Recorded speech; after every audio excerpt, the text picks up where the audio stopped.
Bagaimana mungkin Jarjis dibunuh berkali-kali oleh Raja Dadan, namun setiap kali hidup kembali untuk terus berdakwah? Inilah kisah luar biasa tentang keteguhan iman seorang utusan yang tak pernah menyerah menghadapi kekejaman seorang raja. Sebelum masuk ke ceritanya, jangan lupa like dan subscribe supaya channel ini lebih berkembang. Dan jika ada yang mau request kisah, silahkan tulis saja di kolom komentar. Terima kasih.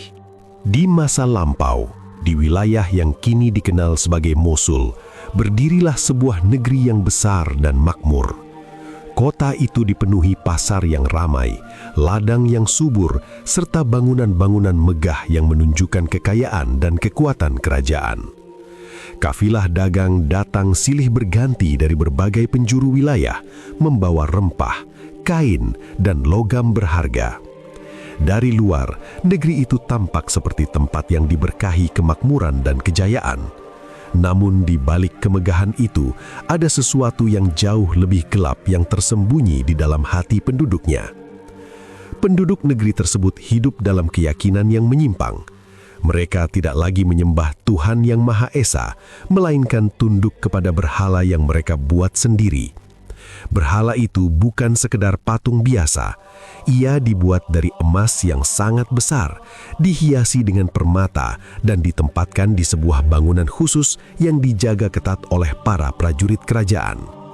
Setiap hari, rakyat datang berbondong-bondong membawa persembahan, emas, makanan, bahkan hewan ternak untuk diletakkan di depan patung tersebut. Mereka percaya berhala itu memiliki kekuatan untuk memberi keberuntungan, menjaga negeri dari bencana, dan memberikan kemenangan dalam peperangan. Di pusat kekuasaan negeri itu, berdirilah seorang raja yang sangat berkuasa bernama Dadan. Ia adalah penguasa yang dikenal keras, sombong, dan tidak mentoleransi siapapun yang menentang kehendaknya.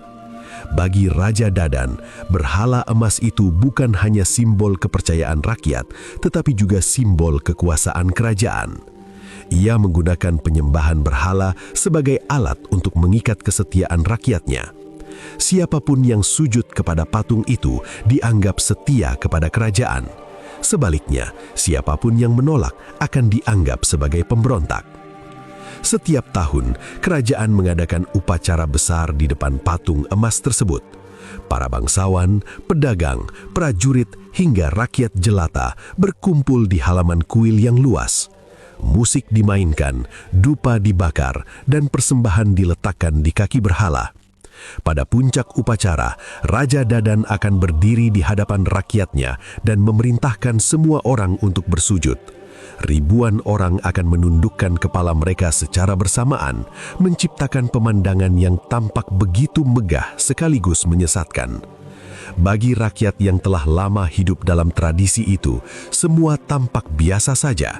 Mereka tidak lagi mempertanyakan apakah patung emas itu benar-benar memiliki kekuatan. Mereka telah diajarkan sejak kecil bahwa berhala tersebut adalah pelindung negeri mereka. Orang tua mengajarkannya kepada anak-anak, para pendeta kuil terus mengulanginya, dan kerajaan memperkuatnya dengan hukum serta ancaman. Perlahan-lahan, keyakinan itu menjadi sesuatu yang dianggap kebenaran mutlak. Di tengah masyarakat yang tenggelam dalam kesesatan itulah, ketakutan menjadi alat utama untuk menjaga kepaatan. Prajurit kerajaan berjaga di sekitar kuil dan pasar, memastikan tidak ada seorang pun yang berani meragukan kekuasaan berhala ataupun perintah raja. Siapapun yang berbicara menentang penyembahan berhala akan segera ditangkap. Ada yang dipenjara, ada yang disiksa, dan sebagian bahkan menghilang tanpa pernah terdengar kabarnya lagi. Akibatnya, tidak ada seorang pun yang berani menyuarakan kebenaran. Bahkan jika ada yang diam-diam merasa ragu di dalam hati mereka, ketakutan membuat mereka tetap mengikuti tradisi tersebut. Mereka memilih diam, tunduk, dan melanjutkan kehidupan seolah semuanya baik-baik saja. Generasi demi generasi tumbuh dalam lingkungan yang sama, hingga kesesatan itu terasa seperti bagian alami dari kehidupan. Istana Raja Dadan berdiri megah di pusat kota, dikelilingi tembok tinggi dan gerbang besar yang dijaga ketat. Dari tempat itulah segala keputusan kerajaan dikeluarkan. Raja memerintah dengan tangan besi, dan tidak ada seorang pun yang berani menentangnya. Bagi rakyatnya, kata-kata raja adalah hukum yang tidak boleh dilanggar. Ia dipandang bukan hanya sebagai pemimpin, tetapi juga sebagai sosok yang memiliki kedudukan hampir suci di mata banyak orang. Namun di balik semua kemegahan itu, negeri tersebut sebenarnya berada di ambang kehancuran yang tidak mereka sadari. Ketika manusia mulai menyembah sesuatu selain Tuhan yang sebenarnya, hati mereka perlahan menjadi keras dan tertutup dari kebenaran. Kesombongan para penguasa dan kebodohan yang dibiarkan tumbuh di tengah masyarakat menjadi tanda bahwa sebuah perubahan besar akan segera datang. Dalam sejarah umat manusia, seringkali ketika suatu kaum telah tenggelam terlalu jauh dalam kesesatan, Allah mengirimkan seorang utusan atau hamba pilihan untuk mengingatkan mereka. Seseorang yang berani berdiri sendirian melawan arus, menyampaikan kebenaran meskipun harus menghadapi ancaman yang besar. Dan di negeri Mosul yang makmur namun tersesat itu, waktu pengingat tersebut akhirnya tiba. Seorang lelaki soleh akan muncul di tengah-tengah mereka, membawa pesan tauhid yang akan mengguncangkan kekuasaan Raja Dadan dan mengguncangkan keyakinan seluruh negeri. Lelaki itu kelak dikenal dalam kisah-kisah sejarah sebagai Jarjis, seorang pendakwah yang keberaniannya akan membuat seluruh kerajaan gemetar. Namun sebelum namanya dikenal luas, sebelum kisahnya menjadi pelajaran bagi generasi setelahnya, negeri itu masih tenggelam dalam ketenangan palsu, tenang di permukaan, tetapi rapuh di dalam. Tak seorang pun pada saat itu menyadari bahwa sebuah peristiwa besar akan segera terjadi. Sebuah kisah tentang keberanian, kesabaran, dan keimanan yang luar biasa akan segera dimulai. Dan kisah itu akan mengguncangkan negeri penyembah berhala tersebut untuk selamanya. Di tengah negeri yang tenggelam dalam penyembahan berhala itu, Allah tidak membiarkan manusia terus tersesat tanpa peringatan. Sejak dahulu, ketika suatu kaum mulai menjauh dari kebenaran, Allah selalu mengutus seorang hamba pilihan untuk mengingatkan mereka. Begitu pula yang terjadi di negeri yang dipimpin oleh Raja Dadan di wilayah Mosul. Ketika kesesatan telah menjadi tradisi dan kebenaran hampir tidak lagi terdengar, Allah memilih seorang lelaki soleh untuk membawa cahaya peringatan kepada mereka. Lelaki itu dikenal dengan nama Jarjis. Jarjis bukanlah seorang bangsawan, bukan pula pemimpin pasukan atau orang yang memiliki kekuasaan besar di negeri itu. Ia hanyalah seorang lelaki sederhana yang hidup di tengah masyarakat. Namun di balik kesederhanaannya, ia memiliki sesuatu yang jauh lebih berharga daripada kekayaan dan kekuasaan, hati yang penuh keimanan kepada Allah. Sejak muda, Jarjis dikenal sebagai pribadi yang jujur, lembut dalam tutur kata, dan bijaksana dalam bersikap. Orang-orang yang mengenalnya sering berkata bahwa ia adalah sosok yang berbeda dari kebanyakan manusia pada zamannya. Di saat masyarakat di sekitarnya sibuk membawa persembahan kepada patung emas, Jarjis justru merenungkan kebesaran Pencipta langit dan bumi.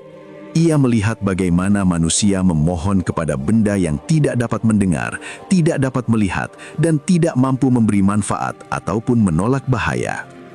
Pemandangan itu membuat hatinya dipenuhi keprihatinan. Baginya, sangat jelas bahwa patung emas yang mereka sembah hanyalah benda mati yang dibuat oleh tangan manusia sendiri. Hari demi hari, Jarjis menyaksikan bagaimana kesesatan itu semakin mengakar dalam kehidupan masyarakat.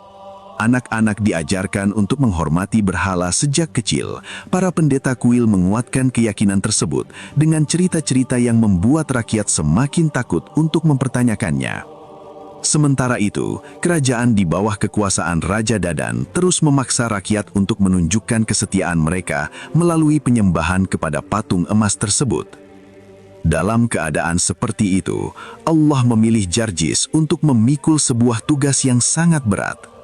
Ia diperintahkan untuk berdiri di tengah masyarakat yang sesat dan menyeru mereka agar kembali kepada kebenaran. Tugas itu bukanlah sesuatu yang ringan.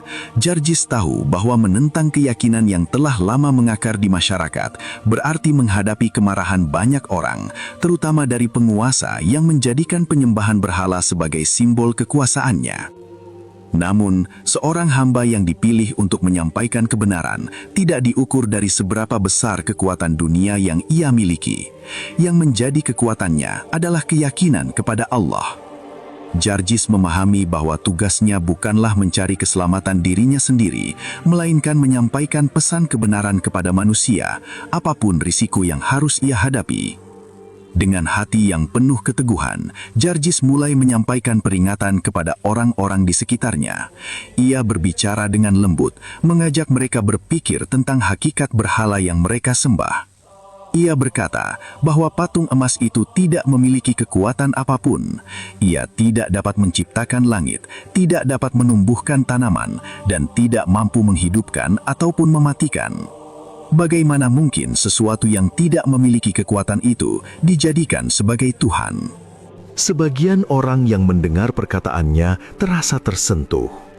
Kata-kata Jarjis tidak disampaikan dengan kemarahan atau penghinaan, melainkan dengan kebijaksanaan dan kasih sayang. Ia tidak mencela orang-orang yang tersesat, tetapi mengajak mereka merenungkan kebenaran dengan akal dan hati mereka sendiri. Namun tidak semua orang menyambutnya dengan baik. Banyak yang justru merasa takut mendengar perkataan tersebut.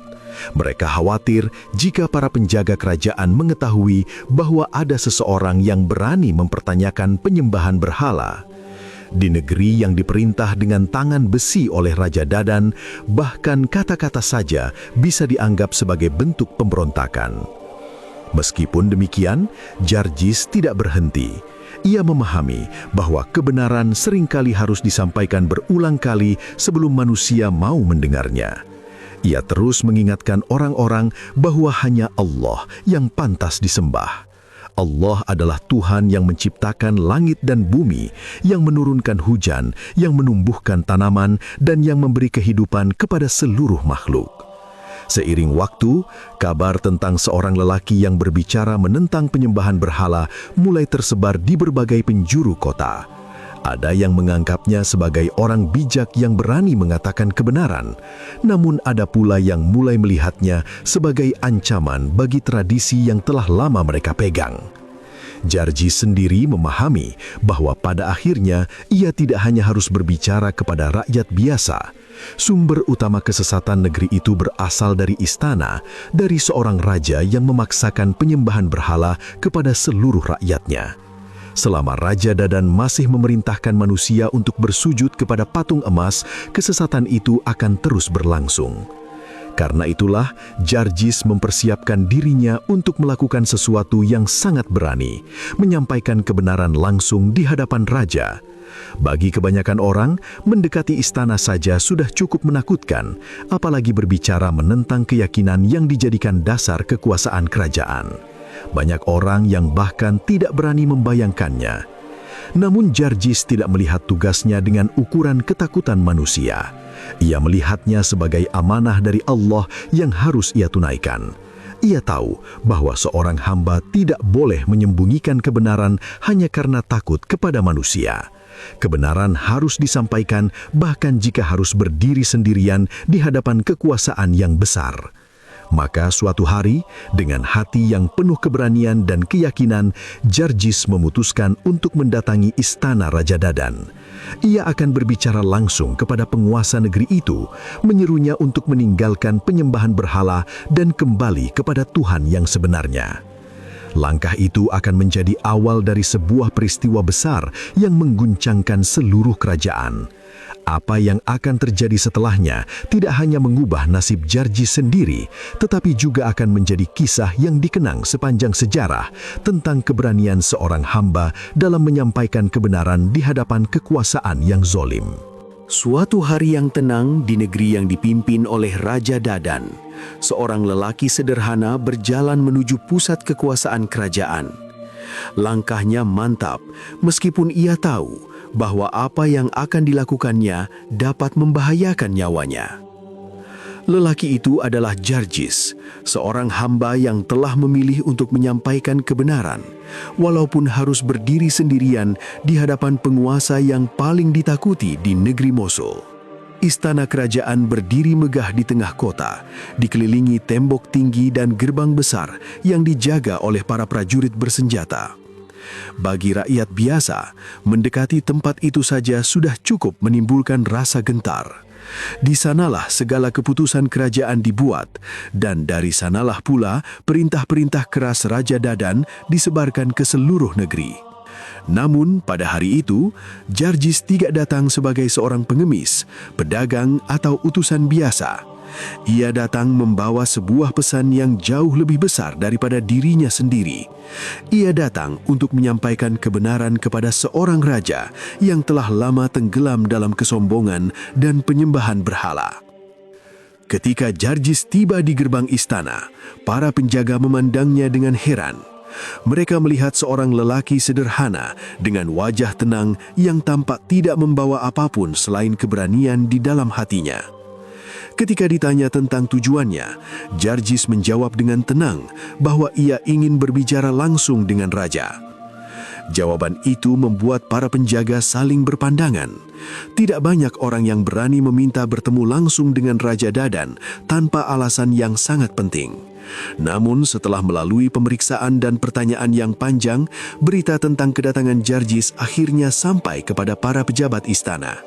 Karena penasaran dengan maksud kedatangannya, mereka pun mengizinkan Jarjis dibawa masuk. Jarjis kemudian melewati lorong-lorong istana yang luas dan dihiasi dengan berbagai kemewahan. Pilar-pilar tinggi berdiri megah di sepanjang ruangan, sementara dindingnya dipenuhi ukiran dan perhiasan emas. Di ujung aula besar, tampak sebuah singgasana tinggi, tempat Raja Dadan duduk dengan penuh wibawa. Di sekeliling singgasana itu, berdiri para bangsawan, prajurit dan penasehat kerajaan. Suasana di dalam ruangan terasa penuh kekuasaan dan keangkuhan. Bagi kebanyakan orang, berdiri di tempat seperti itu akan membuat lutut gemetar.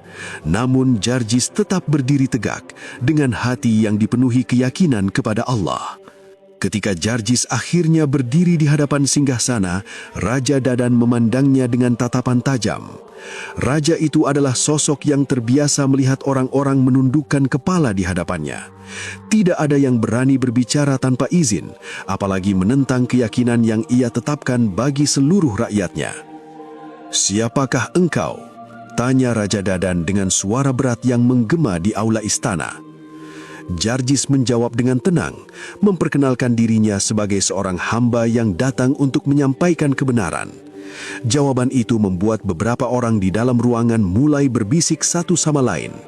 Mereka belum tahu apa yang akan dikatakan lelaki sederhana itu, tetapi cara bicaranya menunjukkan bahwa ia tidak datang untuk memuji raja seperti kebanyakan orang yang menghadap istana. Dengan penuh keberanian, Jarjis kemudian mulai berbicara. Ia tidak memulai dengan kata-kata yang memuji kekuasaan raja, melainkan langsung menyampaikan pesan yang telah menjadi amanah baginya.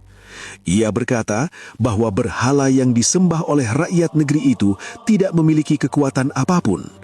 Patung emas yang mereka hormati hanyalah benda mati yang tidak dapat mendengar doa, tidak dapat melihat manusia yang memohon kepadanya, dan tidak mampu memberi manfaat ataupun menolak bahaya.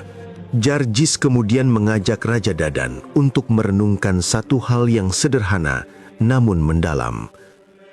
Ia bertanya bagaimana mungkin manusia menyembah sesuatu yang dibuat oleh tangan mereka sendiri. Patung itu tidak dapat menciptakan langit, tidak dapat menurunkan hujan, dan tidak mampu memberi kehidupan kepada makhluk apapun. Ia melanjutkan dengan mengatakan bahwa hanya Allah yang memiliki kekuasaan atas segala sesuatu. Allah adalah Tuhan yang menciptakan langit dan bumi, yang mengatur peredaran siang dan malam, serta yang memberi kehidupan kepada seluruh makhluk di dunia. Hanya kepada Allah manusia seharusnya bersujud dan memohon pertolongan. Kata-kata Jarjis membuat seluruh ruangan istana menjadi sunyi. Tidak ada seorang pun yang menyangka bahwa seorang lelaki biasa akan berbicara dengan keberanian seperti itu di hadapan Raja Dadan. Para bangsawan saling memandang dengan wajah tegang, sementara para prajurit mulai bersiap jika sewaktu-waktu raja memerintahkan sesuatu. Bagi Raja Dadan sendiri, perkataan Jarjis bukan hanya sekedar perbedaan pendapat. Apa yang disampaikan oleh lelaki itu merupakan tantangan langsung terhadap keyakinan yang telah dijadikan dasar kekuasaan kerajaan. Jika kata-kata seperti itu dibiarkan menyebar, maka rakyat bisa mulai mempertanyakan penyembahan berhala yang selama ini diwajibkan oleh kerajaan. Namun Jarjis tidak berhenti di situ. Dengan suara yang tetap tenang, ia mengajak raja untuk meninggalkan kesombongan dan kembali kepada kebenaran. Ia mengatakan bahwa kekuasaan seorang raja hanyalah sementara, sedangkan kekuasaan Allah meliputi seluruh langit dan bumi. Ia tidak mengucapkan kata-kata itu dengan kemarahan atau penghinaan, melainkan dengan penuh ketulusan. Tujuannya bukan untuk menjatuhkan raja, tetapi untuk menyelamatkan dirinya dan rakyatnya dari kesesatan yang dapat membawa kehancuran. Keberanian Jarjis membuat suasana di dalam aula istana yang megah itu semakin tegang. Banyak orang yang hadir di sana merasa bahwa mereka sedang menyaksikan sesuatu yang sangat berbahaya. Belum pernah ada seorang pun yang berbicara seperti itu di hadapan Raja Dadan. Namun bagi Jarjis, ketakutan manusia bukanlah alasan untuk menyembunyikan kebenaran. Ia tahu bahwa tugasnya adalah menyampaikan pesan dari Allah, bukan mencari keselamatan dunia. Apapun yang akan terjadi setelah itu, ia telah memilih untuk tetap berdiri di jalan yang benar. Dan pada saat itulah, di tengah keheningan aula istana yang megah itu, semua orang menunggu bagaimana reaksi Raja Dadan terhadap kata-kata yang baru saja mengguncangkan kehormatan dan kekuasaan kerajaan. Suasana di aula istana yang megah itu mendadak berubah tegang setelah kata-kata Jarjis selesai menggema di hadapan para bangsawan dan prajurit kerajaan. Semua orang yang hadir menyadari bahwa mereka baru saja mendengar sesuatu yang belum pernah terjadi sebelumnya. Seorang lelaki sederhana berani berdiri di hadapan singgasana dan secara terang-terangan menentang keyakinan yang dijadikan dasar kekuasaan kerajaan. Di atas singgasana emasnya, Raja Dadan memandang Jarjis dengan tatapan yang semakin tajam. Wajahnya yang sebelumnya tenang perlahan berubah menjadi merah karena kemarahan. Bagi seorang raja yang terbiasa dihormati dan ditakuti oleh seluruh rakyatnya, kata-kata Jarjis terasa seperti penghinaan besar yang dilakukan di depan seluruh istana. Raja Dadan adalah penguasa yang tidak terbiasa mendengar penolakan. Sejak bertahun-tahun ia memerintah negeri Mosul, tidak ada seorang pun yang berani mempertanyakan perintahnya. Semua orang tunduk kepada hukum kerajaan, dan semua rakyat diwajibkan menyembah berhala emas yang dianggap sebagai pelindung negeri. Namun kini, di hadapan para pejabat, prajurit dan penasehatnya sendiri, seorang lelaki datang dan mengatakan bahwa berhala itu tidak memiliki kekuatan apapun. Kata-kata itu tidak hanya menantang keyakinan kerajaan, tetapi juga mengancam wibawa seorang raja yang selama ini memerintah dengan tangan besi. Aula istana menjadi sunyi. Para bangsawan menundukkan kepala mereka, tidak berani memandang wajah raja yang mulai dipenuhi amarah. Para prajurit yang berjaga di sekitar ruangan menggenggam senjata mereka dengan lebih erat, menunggu perintah yang mungkin akan keluar kapan saja. Akhirnya, Raja Dadan berdiri dari singgasananya. Gerakannya perlahan tetapi penuh tekanan yang membuat seluruh ruangan terasa semakin mencekam. Ia memandang Jarjis dari atas dengan ekspresi yang menunjukkan bahwa kesabarannya telah habis. "Berani sekali engkau," kata raja dengan suara berat yang menggema di seluruh aula. "Engkau datang ke istanaku, berdiri di hadapanku, lalu menghina Tuhan yang disembah oleh seluruh negeri ini." Beberapa orang di ruangan itu mulai gemetar mendengar nada suara raja. Mereka tahu bahwa kemarahan Raja Dadan seringkali berakhir dengan hukuman yang sangat kejam. Namun Jarjis tetap berdiri dengan tenang. Wajahnya tidak menunjukkan rasa takut dan ia tidak menarik kembali kata-kata yang telah ia ucapkan. Keteguhan itu justru semakin memicu kemarahan raja. Raja Dadan kemudian menuduh Jarjis sebagai orang yang mencoba memecah belah rakyat dan merusak ketertiban kerajaan. Menurutnya, jika perkataan seperti itu dibiarkan, rakyat bisa mulai meragukan keyakinan yang selama ini mereka pegang. Bagi seorang penguasa yang menjadikan penyembahan berhala sebagai simbol kesetiaan rakyat, ancaman seperti itu tidak dapat ditoleransi. Dengan tangan yang mengepal karena amarah, Raja Dadan akhirnya mengangkat tangannya dan memberikan perintah kepada para penjaga istana. "Tangkap dia!" teriak raja dengan suara penuh kemarahan. Para prajurit segera bergerak. Beberapa orang maju dengan cepat dan mengelilingi Jarjis. Mereka bersiap untuk menyeretnya keluar dari aula istana. Namun, bahkan ketika para penjaga itu mendekat, Jarjis tidak melawan. Ia hanya berdiri dengan tenang, seolah telah memahami bahwa jalan yang ia pilih memang akan membawanya ke arah penderitaan. Jarjis tahu bahwa menyampaikan kebenaran kepada seorang raja yang zalim bukanlah sesuatu yang akan berakhir dengan penghargaan. Ia telah mempersiapkan dirinya untuk segala kemungkinan. Baginya, yang terpenting adalah bahwa pesan kebenaran telah disampaikan. Para prajurit kemudian menangkap Jarjis dan membawanya ke hadapan raja dengan kasar. Raja Dadan memandangnya sekali lagi dengan penuh kebencian. Ia kemudian memerintahkan agar Jarjis dihukum dengan sangat keras. Tujuannya bukan hanya untuk membuat lelaki itu menderita, tetapi juga untuk memaksanya menarik kembali semua perkataannya tentang berhala dan Tuhan yang ia serukan. Raja ingin menunjukkan kepada seluruh orang yang hadir bahwa tidak ada seorang pun yang boleh menentang kekuasaan kerajaan. Jarjis kemudian diseret keluar dari aula istana menuju tempat hukuman. Para bangsawan yang menyaksikan kejadian itu hanya bisa saling berpandangan dengan wajah tegang. Tidak ada yang berani membela lelaki tersebut, meskipun beberapa dari mereka mungkin menyadari keberanian luar biasa yang telah ia tunjukkan.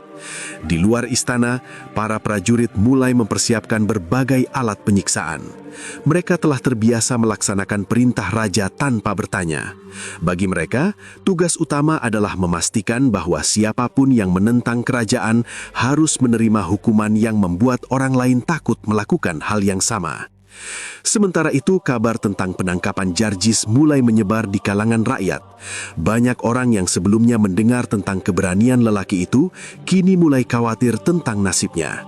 Mereka tahu bahwa tidak ada seorang pun yang pernah menentang Raja Dadan tanpa harus menanggung akibat yang sangat berat. Namun, di tengah semua ketegangan itu, Jarjis tetap menunjukkan ketenangan yang luar biasa. Meskipun ia tahu bahwa siksaan yang berat sedang menantinya, hatinya tetap dipenuhi keyakinan kepada Allah. Ia tidak menyesali kata-kata yang telah ia sampaikan. Baginya, kebenaran tidak boleh disembunyikan hanya karena takut kepada kekuasaan manusia. Dan pada saat itulah, di bawah perintah Raja Dadan yang dipenuhi amarah, sebuah rangkaian penyiksaan kejam akan dimulai. Penyiksaan itu dimaksudkan untuk menghancurkan keberanian Jarjis dan memaksanya mengakui kesalahan. Namun, Raja Dadan belum menyadari bahwa apa yang akan terjadi selanjutnya justru akan menjadi peristiwa yang mengguncangkan seluruh negeri. Sebuah kejadian yang akan memperlihatkan kekuasaan Allah dengan cara yang tidak pernah mereka bayangkan sebelumnya. Perintah Raja Dadan akhirnya dilaksanakan tanpa penundaan. Setelah ditangkap di dalam aula istana, Jarjis segera dibawa keluar menuju halaman tempat hukuman dilaksanakan. Tempat itu berada tidak jauh dari istana kerajaan di kota besar wilayah Mosul, sebuah area terbuka yang sering digunakan untuk menghukum para pelanggar hukum kerajaan. Langit siang itu terasa panas dan berat. Para prajurit berdiri mengelilingi area hukuman dengan wajah keras tanpa emosi. Mereka telah lama terbiasa melaksanakan perintah raja, apapun bentuknya. Di tengah halaman itu berdiri Jarjis, seorang lelaki sederhana yang baru saja menantang keyakinan kerajaan dengan keberanian yang luar biasa. Tidak ada kemewahan di tempat itu, tidak seperti aula istana yang megah. Yang ada hanyalah tanah keras, tiang-tiang kayu, serta berbagai alat yang digunakan untuk menghukum orang yang dianggap melanggar perintah kerajaan. Cambuk kulit, tongkat besi, dan alat-alat penyiksa lainnya tersusun rapi, seolah sudah menunggu korban berikutnya. Para prajurit kemudian mengikat tangan Jarjis agar ia tidak dapat bergerak. Meskipun diperlakukan dengan kasar, Jarjis tidak melawan. Wajahnya tetap tenang, seolah ia telah menerima segala kemungkinan yang akan terjadi. Di dalam hatinya, ia hanya memohon kekuatan kepada Allah agar tetap teguh dalam kebenaran. Tidak lama kemudian, beberapa pejabat kerajaan datang untuk menyaksikan hukuman tersebut. Bagi mereka, hukuman ini bukan sekedar untuk menghukum satu orang. Ini adalah peringatan bagi seluruh rakyat bahwa siapapun yang berani menentang perintah Raja Dadan akan menerima nasib yang sama. Seorang algojo kerajaan kemudian maju membawa cambuk panjang yang terbuat dari kulit tebal. Tanpa banyak bicara, ia mulai melaksanakan perintah yang telah diberikan kepadanya. Cambuk pertama menghantam punggung Jarjis dengan keras. Suara cambukan itu terdengar jelas di tengah keheningan halaman. Sebagian orang yang menyaksikan kejadian itu menahan nafas mereka. Namun Jarjis tidak berteriak. Ia hanya menutup matanya sejenak, menahan rasa sakit yang menjalar di tubuhnya. Cambukan kedua, ketiga, dan seterusnya terus menghantam tubuhnya. Setiap pukulan meninggalkan luka yang semakin dalam. Namun meskipun rasa sakit semakin bertambah, Jarjis tetap tidak mengucapkan kata-kata yang diharapkan oleh para algojo. Para prajurit mulai bertanya kepadanya dengan nada keras. Mereka memintanya menarik kembali ucapannya di hadapan raja. Mereka menyuruhnya mengakui bahwa berhala emas itu adalah Tuhan yang layak disembah dan bahwa kata-katanya di istana adalah kesalahan. Namun Jarjis tetap menjawab dengan suara yang tenang. Ia mengatakan bahwa ia tidak akan meninggalkan Tuhannya, Tuhan yang menciptakan langit dan bumi, Tuhan yang memberi kehidupan kepada manusia dan mengatur seluruh alam semesta. Jawaban itu membuat para algojo semakin kasar. Mereka diperintahkan untuk meningkatkan penyiksaan agar Jarjis menyerah. Cambukan terus berlanjut, lebih keras dari sebelumnya. Tidak hanya dicambuk, tubuh Jarjis juga dipukul dengan tongkat dan dipaksa menahan berbagai siksaan lainnya. Luka-luka mulai terlihat di tubuhnya, namun ketenangan yang terpancar dari wajahnya membuat banyak orang yang menyaksikan kejadian itu merasa heran. Bagaimana mungkin seseorang tetap bertahan dalam keyakinannya di tengah penderitaan seperti itu?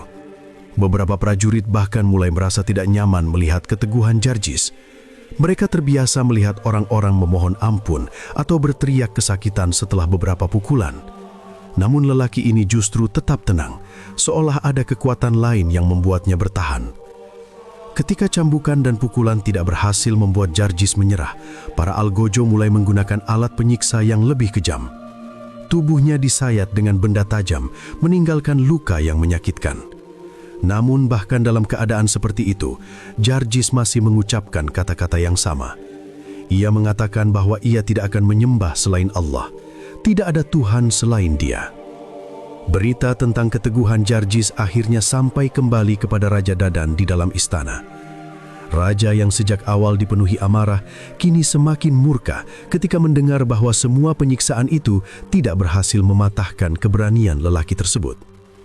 Bagi Raja Dadan, ini bukan lagi sekadar masalah keyakinan. Ini adalah soal wibawa kerajaan. Jika seorang lelaki sederhana dapat menentang perintah raja tanpa menyerah, maka orang lain mungkin akan mulai berani melakukan hal yang sama. Karena itu, raja memutuskan untuk mengambil langkah yang lebih keras. Ia memerintahkan agar penyiksaan dihentikan dan memberikan perintah baru yang jauh lebih kejam. Jarjis harus dibunuh. Perintah itu disampaikan dengan tegas kepada para algojo. Tujuannya jelas, mengakhiri kehidupan lelaki yang dianggap telah menantang kekuasaan kerajaan dan menghina berhala yang disembah oleh rakyat negeri itu. Di halaman hukuman, para prajurit bersiap melaksanakan perintah tersebut. Mereka percaya bahwa setelah lelaki itu mati, kisah tentang keberaniannya akan berakhir dan tidak akan ada lagi yang berani menentang Raja Dadan. Namun tidak seorang pun di tempat itu menyadari bahwa peristiwa yang akan terjadi setelah kematian Jarjis justru akan menjadi sesuatu yang tidak pernah mereka bayangkan sebelumnya. Sesuatu yang akan membuat seluruh negeri gemetar dan menyaksikan sebuah tanda kekuasaan Allah yang tidak dapat dijelaskan oleh kekuatan manusia manapun. Hari itu akhirnya tiba, ketika perintah paling kejam dari Raja Dadan benar-benar dilaksanakan. Setelah berbagai penyiksaan yang tidak berhasil mematahkan keyakinan Jarjis, para algojo kerajaan menerima perintah terakhir dari istana. Lelaki itu harus dibunuh agar suaranya tidak lagi mengguncang negeri Mosul. Di halaman tempat hukuman yang luas, para prajurit berdiri mengelilingi Jarjis yang tubuhnya telah dipenuhi luka akibat cambukan dan sayatan. Matahari masih bersinar terik di atas kepala mereka, seolah menjadi saksi dari peristiwa yang akan segera terjadi. Para pejabat kerajaan dan beberapa penduduk kota juga hadir untuk menyaksikan akhir dari lelaki yang dianggap berani menentang kekuasaan raja. Bagi mereka, semua tampak sederhana. Seorang pelanggar hukum kerajaan akan dihukum mati, dan setelah itu kehidupan akan kembali berjalan seperti biasa. Tidak ada yang menyangka bahwa peristiwa yang tampak biasa itu justru akan menjadi sesuatu yang mengguncang seluruh negeri. Para algojo kemudian bersiap melaksanakan perintah. Dengan gerakan yang dingin dan tanpa emosi, mereka melakukan apa yang telah diperintahkan oleh raja. Dalam waktu yang tidak lama, kehidupan Jarjis pun berakhir di tempat itu. Tubuhnya tergeletak di tanah, tidak lagi bergerak. Para prajurit yang berdiri di sekelilingnya yakin bahwa semuanya telah selesai. Bagi mereka, lelaki yang menentang penyembahan berhala itu akhirnya telah dibungkam. Beberapa orang yang menyaksikan kejadian itu mulai meninggalkan tempat hukuman. Mereka mengira kisah tentang keberanian Jarjis akan berakhir di hari itu. Tidak ada lagi yang perlu dipikirkan. Raja Dadan telah menunjukkan kekuasaannya, dan siapapun yang berani menentangnya akan menerima nasib yang sama. Namun tidak lama setelah itu, sesuatu yang tidak pernah mereka bayangkan mulai terjadi. Tubuh Jarjis yang terbaring di tanah tiba-tiba menunjukkan tanda kehidupan. Nafas yang sebelumnya telah berhenti perlahan kembali. Tubuh yang telah tak bergerak mulai bangkit.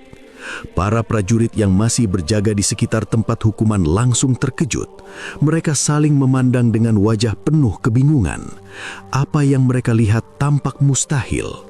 Lelaki yang baru saja mereka bunuh kini berdiri kembali. Jarjis bangkit dengan perlahan. Luka-luka di tubuhnya masih terlihat, namun ia berdiri dengan kekuatan yang tidak dapat dijelaskan oleh logika manusia. Wajahnya kembali dipenuhi ketenangan yang sama seperti sebelumnya. Peristiwa itu membuat para prajurit mundur beberapa langkah. Beberapa dari mereka bahkan menjatuhkan senjata mereka karena terkejut. Belum pernah dalam hidup mereka menyaksikan seseorang yang telah mati kembali hidup di depan mata mereka. Kabar tentang kejadian aneh itu segera menyebar dengan cepat. Para prajurit bergegas melaporkannya kepada para pejabat istana. Tidak lama kemudian, berita itu sampai kepada Raja Dadan sendiri. Pada awalnya, Raja tidak percaya dengan laporan tersebut. Baginya mustahil seseorang yang telah dihukum mati bisa hidup kembali. Ia mengira para prajurit hanya panik atau salah melihat sesuatu. Namun ketika semakin banyak orang datang membawa laporan yang sama, Raja mulai merasa gelisah. Ia memerintahkan agar Jarjis dibawa kembali ke istana untuk memastikan apa yang sebenarnya terjadi. Tidak lama kemudian, Jarjis benar-benar berdiri kembali di hadapan istana yang sama tempat ia sebelumnya ditangkap dan dihukum. Kehadirannya membuat banyak orang yang berada di dalam istana terdiam dalam keheranan. Para bangsawan saling berbisik dengan wajah pucat. Para prajurit yang menyaksikan kejadian itu sebelumnya masih belum sepenuhnya percaya dengan apa yang mereka lihat. Bahkan beberapa dari mereka mulai merasa takut. Namun yang paling terkejut adalah Raja Dadan sendiri. Di hadapan matanya berdiri seorang lelaki yang seharusnya sudah mati. Lelaki yang telah disiksa, dibunuh dan ditinggalkan di halaman hukuman, kini kembali berdiri dengan tenang, seolah kematian tidak mampu menahannya. Jarjis tidak datang dengan kemarahan atau ancaman. Ia kembali dengan tujuan yang sama seperti sebelumnya, menyampaikan kebenaran. Dengan suara yang tenang, ia kembali menyeru Raja Dadan untuk meninggalkan penyembahan berhala. Ia mengingatkan bahwa kekuasaan manusia tidak ada apa-apanya dibandingkan kekuasaan Allah, Tuhan yang mampu menghidupkan dan mematikan makhluknya. Kata-kata itu membuat suasana istana semakin tegang. Apa yang baru saja terjadi jelas bukan peristiwa biasa. Banyak orang mulai menyadari bahwa lelaki ini tidak berdiri sendirian. Ada kekuatan yang jauh lebih besar yang menyertainya. Sebagian orang mulai merasa takut. Jika Allah benar-benar menghidupkan kembali Jarjis setelah kematiannya, maka semua yang ia katakan mungkin adalah kebenaran. Namun bagi Raja Dadan, kejadian itu justru membuat amarahnya semakin besar. Alih-alih melihatnya sebagai tanda kekuasaan Tuhan, ia menganggapnya sebagai ancaman yang harus segera dihentikan. Ia tidak ingin rakyatnya mulai percaya bahwa lelaki ini memiliki kekuatan dari Tuhan yang lebih besar daripada berhala yang mereka sembah. Karena itu, kemunculan Jarjis kembali justru membuat raja semakin bertekad untuk menghancurkannya. Namun, satu hal yang tidak dapat disangkalkan oleh siapapun di istana hari itu adalah kenyataan bahwa mereka baru saja menyaksikan sesuatu yang melampaui kekuatan manusia. Seorang lelaki yang telah mati kini berdiri kembali dan ia masih memiliki keberanian yang sama untuk menyampaikan kebenaran di hadapan seorang raja yang paling ditakuti di negeri itu. Peristiwa itu menjadi awal dari serangkaian kejadian yang jauh lebih mengejutkan. Karena kematian Jarjis ternyata bukanlah akhir dari kisahnya. Justru dari situlah sebuah mukjizat besar mulai terlihat, sesuatu yang akan terus terulang dan membuat seluruh negeri gemetar menyaksikan kekuasaan Allah. Kembalinya Jarjis setelah kematiannya seharusnya menjadi peristiwa yang mengguncangkan hati siapapun yang menyaksikannya. Bagi sebagian orang di istana dan di kota Mosul, kejadian itu terasa seperti tanda yang sangat jelas bahwa ada kekuasaan yang jauh lebih besar daripada kekuasaan manusia. Namun bagi Raja Dadan, mujizat tersebut justru menyalakan api kemarahan yang lebih besar di dalam dirinya. Raja Dadan adalah penguasa yang telah lama hidup dalam kesombongan dan keyakinan bahwa tidak ada yang dapat menentang kekuasaannya. Ketika ia melihat seorang lelaki yang telah dihukum mati kembali berdiri di hadapannya, ia tidak melihatnya sebagai peringatan untuk merenungkan kebenaran. Sebaliknya, ia menganggapnya sebagai ancaman yang harus dihancurkan dengan cara apapun. Di dalam pikirannya, jika kabar tentang kejadian itu menyebar dan rakyat mulai percaya bahwa Jarjis memiliki pertolongan dari Tuhan yang lebih besar daripada berhala kerajaan, maka wibawa dan kekuasaan raja bisa runtuh. Ia tidak ingin rakyatnya mulai meragukan keyakinan yang selama ini dipaksakan kepada mereka. Karena itulah, Raja Dadan memutuskan untuk bertindak lebih kejam daripada sebelumnya. Ia memerintahkan para prajurit dan algojo kerajaan untuk kembali menangkap Jarjis dan menyiksanya dengan cara yang jauh lebih brutal. Kali ini, ia tidak hanya ingin menghukum Jarjis, ia ingin memastikan bahwa lelaki itu benar-benar hancur sehingga tidak ada lagi orang yang berani mengikuti jejaknya. Jarjis kembali ditangkap oleh para prajurit istana. Tubuhnya yang baru saja hidup kembali masih menyimpan bekas luka dari penyiksaan sebelumnya, namun wajahnya tetap menunjukkan ketenangan yang sama. Ia tidak melawan ketika para prajurit membawanya kembali ke tempat hukuman. Di halaman yang sama tempat ia sebelumnya dibunuh, berbagai alat penyiksa kembali dipersiapkan. Kali ini, jumlah orang yang datang untuk menyaksikan juga lebih banyak. Kabar tentang kebangkitan Jarjis telah menyebar dengan cepat, dan banyak orang datang dengan rasa penasaran sekaligus ketakutan. Para algojo kerajaan memulai penyiksaan dengan cara yang lebih kejam. Jarjis dipukul dengan palu besi yang berat. Setiap pukulan menghantam tubuhnya dengan kekuatan yang dapat meremukkan tulang manusia biasa. Namun bahkan ketika rasa sakit itu menghantam tubuhnya, Jarjis tetap tidak mengucapkan kata-kata yang diinginkan oleh para penyiksanya. Mereka memerintahkannya untuk menarik kembali ucapannya tentang Allah dan mengakui berhala emas sebagai Tuhan. Namun jawabannya tetap sama seperti sebelumnya. Ia tidak akan meninggalkan Tuhannya. Melihat keteguhan itu, para algojo meningkatkan kekejaman mereka. Tubuh Jarjis disiksa dengan berbagai cara yang mengerikan. Riwayat-riwayat lama menggambarkan bagaimana tubuhnya dipotong dan disayat dengan alat-alat tajam, sementara para prajurit terus memaksanya untuk menyerah. Namun setiap kali Jarjis wafat akibat penyiksaan tersebut, sesuatu yang luar biasa kembali terjadi. Allah menghidupkannya kembali. Tubuh yang sebelumnya tidak bernyawa kembali bangkit.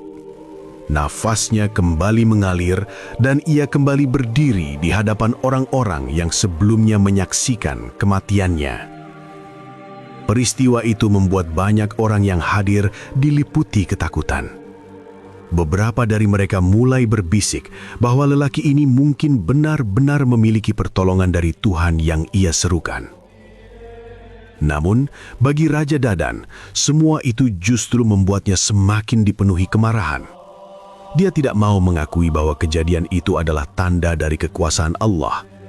Dalam pikirannya, satu-satunya cara untuk mempertahankan kekuasaan adalah dengan menghancurkan Jarjis berulang kali, hingga tidak ada lagi yang berani menentang kerajaan. Penyiksaan pun terus berlanjut. Dalam salah satu riwayat yang sering diceritakan, Jarjis bahkan dimasukkan ke dalam minyak yang mendidih. Para algojo menyiapkan kuali besar yang dipanaskan di atas api hingga minyak di dalamnya benar-benar mendidih. Di depan banyak orang yang menyaksikan dengan rasa ngeri, Jarjis dilemparkan ke dalam minyak panas tersebut. Secara manusiawi, tidak mungkin seseorang dapat bertahan dalam keadaan seperti itu. Namun setelah tubuhnya kembali tak bernyawa, mukjizat yang sama kembali terjadi. Allah menghidupkannya kembali. Jarjis kembali berdiri dan sekali lagi ia tetap menyampaikan pesan yang sama kepada raja dan rakyat negeri itu. Ia mengingatkan bahwa hanya Allah lah yang memiliki kekuasaan atas hidup dan mati. Manusia dapat menyiksa dan membunuh, tetapi kehidupan sejati tetap berada di tangan Tuhan. Kejadian-kejadian seperti itu tidak terjadi hanya sekali atau dua kali. Riwayat yang terkenal dalam kisah ini menyebutkan bahwa penyiksaan dan kematian Jarjis terjadi berulang kali, bahkan disebut hingga sekitar 70 kali. Setiap kali ia dibunuh, Allah menghidupkannya kembali. Setiap kali ia hidup kembali, ia kembali menyampaikan dakwah yang sama. Keteguhan yang luar biasa itu membuat banyak orang mulai mempertanyakan keyakinan mereka sendiri. Bagaimana mungkin seseorang dapat mengalami kematian berulang kali dan tetap hidup kembali? Bagaimana mungkin seseorang tetap menyampaikan pesan yang sama setelah menghadapi penderitaan sebesar itu? Namun di sisi lain, keteguhan Jarjis justru membuat Raja Dadan semakin terperangkap dalam kesombongannya. Alih-alih mengambil pelajaran dari peristiwa yang luar biasa tersebut, ia justru terus meningkatkan kekejaman yang diperintahkan kepada para algojo.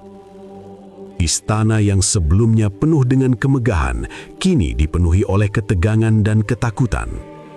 Banyak orang yang mulai merasa bahwa mereka sedang menyaksikan sesuatu yang sangat besar, sesuatu yang tidak dapat dijelaskan oleh kekuatan manusia biasa. Namun kisah tentang penyiksaan Jarjis belum mencapai akhirnya. Ketika semua kekejaman itu terus berulang tanpa mampu mematahkan keyakinannya, sebuah keputusan besar akan segera diambil. Dan keputusan itu pada akhirnya akan membawa negeri yang dipimpin oleh Raja Dadan menuju takdir yang tidak pernah mereka bayangkan sebelumnya. Setelah berbagai penyiksaan yang kejam dan kematian yang berulang kali dialami, satu hal yang paling mengejutkan dari kisah Jarjis bukan hanya mukjizat kehidupannya kembali, tetapi juga keteguhan hatinya yang tidak pernah berubah. Setiap kali Allah menghidupkannya kembali, Jarjis tidak bersembunyi, tidak melarikan diri, dan tidak berusaha menyelamatkan dirinya dari bahaya. Sebaliknya, ia justru melakukan sesuatu yang hampir tidak dapat dipahami oleh banyak orang. Ia kembali berjalan menuju istana untuk menemui Raja Dadan. Di mata manusia biasa, tindakan itu tampak seperti sesuatu yang mustahil. Seseorang yang baru saja disiksa dan dibunuh tentu akan memilih menjauh dari tempat yang penuh bahaya. Namun, Jarjis memahami bahwa tugasnya bukan sekadar bertahan hidup. Ia diutus untuk menyampaikan kebenaran, dan selama ia masih diberi kehidupan oleh Allah, maka tugas itu harus terus dilaksanakan. Setiap kali ia kembali hidup, langkahnya selalu mengarah ke tempat yang sama, istana kerajaan di kota Mausul. Para penjaga istana yang sebelumnya menyaksikan kematiannya seringkali terkejut ketika melihatnya kembali datang. Sebagian dari mereka bahkan mulai merasakan ketakutan yang tidak dapat mereka jelaskan. Mereka telah melihat dengan mata kepala sendiri bagaimana lelaki ini dibunuh dengan cara yang kejam.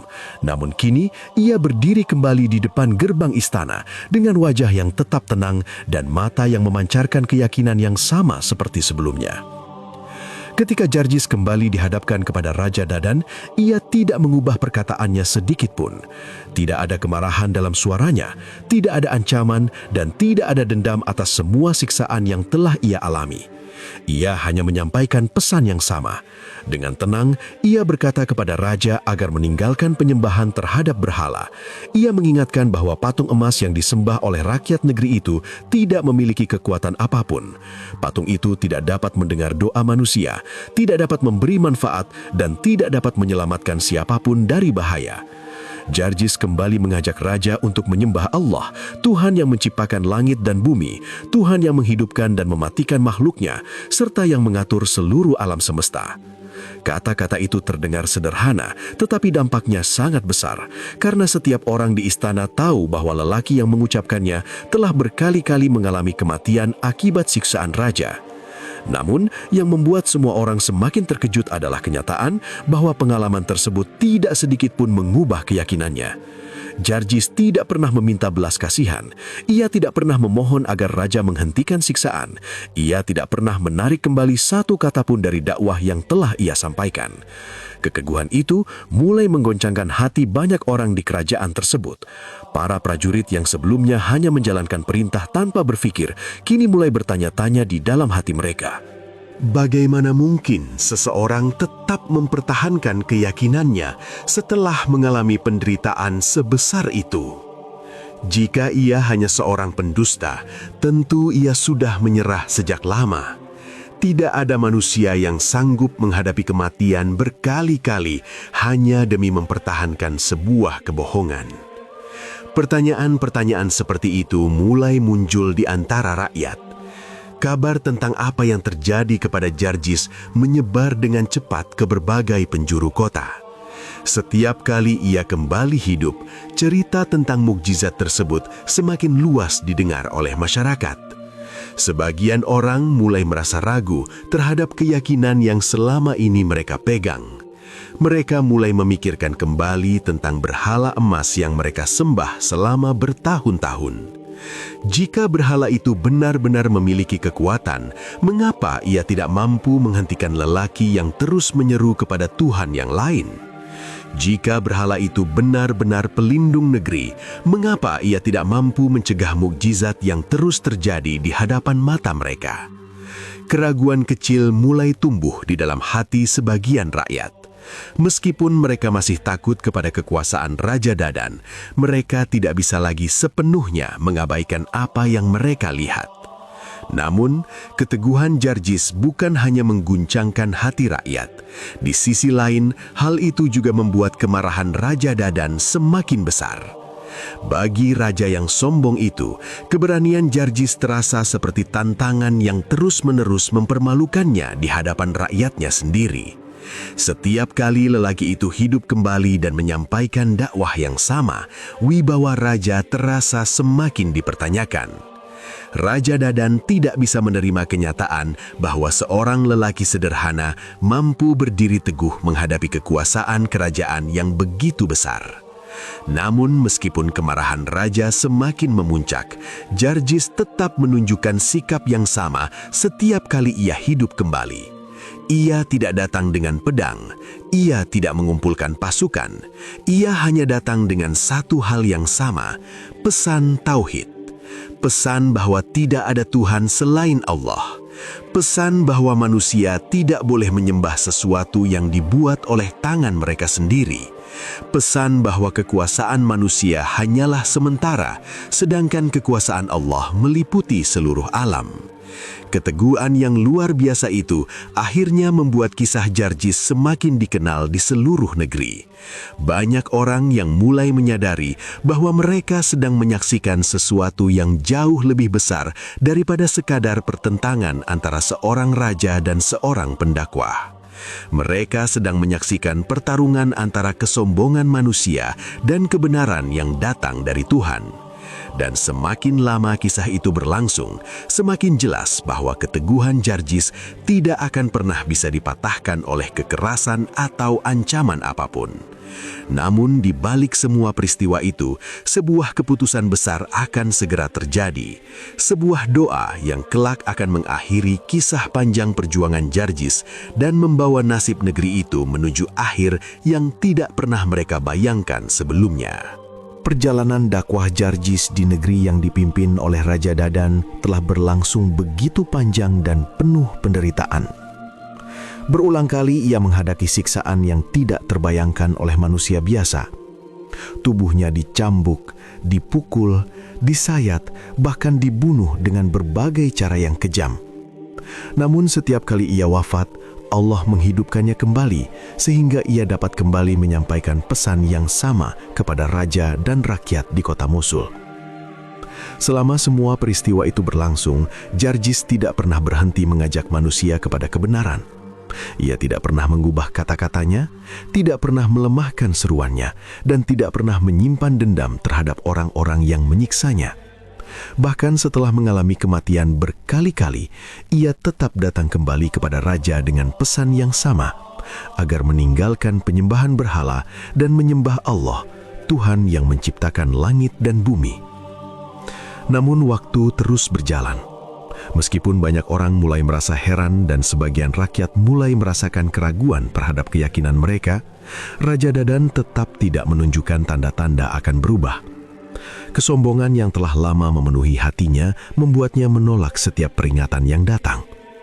Setiap kali Jarjis kembali hidup dan berdakwah, raja justru semakin murka. Ia terus memerintahkan penyiksaan yang lebih kejam daripada sebelumnya, seolah ingin membuktikan bahwa kekuasaan kerajaan lebih kuat daripada kebenaran yang dibawa oleh seorang lelaki sederhana. Jarjis melihat semua itu dengan hati yang sabar. Ia telah menjalankan tugasnya selama bertahun-tahun. Ia telah menyampaikan kebenaran berkali-kali kepada raja dan kepada rakyat. Ia telah memperlihatkan keteguhan yang tidak tergoyahkan bahkan setelah mengalami kematian berulang kali. Namun ia juga melihat kenyataan bahwa sebagian besar orang tetap menutup hati mereka. Kesombongan raja telah membuatnya buta terhadap tanda-tanda yang sangat jelas. Mujizat yang terjadi di hadapan mata mereka seharusnya cukup untuk membuat siapapun berpikir. Namun bagi orang yang hatinya telah dipenuhi kesombongan, bahkan peristiwa luar biasa pun dapat diabaikan. Pada titik itulah, Jarjis mulai memahami bahwa tugasnya hampir mencapai akhir. Ia telah menyampaikan pesan Allah dengan segala kemampuan yang ia miliki. Ia telah menghadapi penderitaan yang luar biasa tanpa pernah mundur dari kebenaran. Kini, yang tersisa hanyalah menyerahkan keputusan kepada Allah, Tuhan yang Maha Mengetahui isi hati manusia. Suatu malam setelah melalui semua peristiwa panjang itu, Jarjis menengadahkan tangannya dalam doa. Dalam kesunyian, ia memohon kepada Allah agar diberikan keputusan yang adil terhadap orang-orang yang terus-menerus menolak kebenaran dan menyiksa para hambanya. Doa itu bukanlah doa yang lahir dari kemarahan pribadi. Jarjis tidak meminta balasan karena penderitaan yang ia alami. Ia hanya memohon agar Allah menunjukkan keadilannya terhadap orang-orang yang telah menolak peringatan setelah begitu banyak tanda diberikan kepada mereka. Ia tahu bahwa hanya Allah yang mengetahui kapan sebuah kaum pantas menerima keputusan terakhir. Beberapa waktu setelah doa itu dipanjatkan, peristiwa yang sama kembali terjadi. Raja Dadan sekali lagi memerintahkan agar Jarjis ditangkap dan dihukum mati. Bagi raja itu, membunuh Jarjis telah menjadi cara untuk mempertahankan kekuasaan dan menakut-nakuti rakyatnya. Para prajurit kembali melaksanakan perintah tersebut seperti sebelumnya. Jarjis kembali dibawa ke tempat hukuman yang sama di hadapan orang-orang yang telah berkali-kali menyaksikan peristiwa serupa. Namun kali ini ada sesuatu yang berbeda. Jarjis menjalani semua itu dengan ketenangan yang sama seperti sebelumnya. Tetapi di dalam hatinya, ia tahu bahwa inilah akhir dari perjalanan panjangnya di dunia. Para algojo kembali melaksanakan hukuman yang diperintahkan oleh raja. Tubuh Jarjis kembali menjadi korban dari kekejaman manusia yang menolak kebenaran. Dan untuk terakhir kalinya, kehidupannya di dunia berakhir. Orang-orang yang menyaksikan peristiwa itu mungkin mengira bahwa seperti sebelumnya, Jarjis akan kembali hidup. Mereka telah melihatnya bangkit dari kematian berkali-kali, sehingga sebagian dari mereka bahkan menunggu dengan rasa penasaran apakah mukjizat itu akan terjadi lagi. Namun kali ini, sesuatu yang berbeda terjadi. Tubuh Jarjis tidak lagi bangkit. Allah tidak menghidupkannya kembali di dunia. Perjalanan hidupnya sebagai pendakwah yang menghadapi kezaliman akhirnya mencapai akhir yang telah ditentukan oleh Tuhan. Bagi Jarjis, kematian itu bukanlah kekalahan. Ia telah menunaikan amanah yang diberikan kepadanya dengan kesabaran yang luar biasa. Ia telah menunjukkan kepada manusia bagaimana keteguhan iman dapat bertahan bahkan di tengah penderitaan yang paling berat. Sementara itu, bagi Raja Dadan dan orang-orang yang tetap keras kepala, peristiwa itu bukanlah akhir dari kisah mereka. Karena setelah kematian terakhir Jarjis, keputusan Allah terhadap negeri tersebut akan segera datang. Dan keputusan itu akan menjadi penutup dari kisah panjang tentang kesombongan manusia yang menolak kebenaran setelah begitu banyak peringatan diberikan.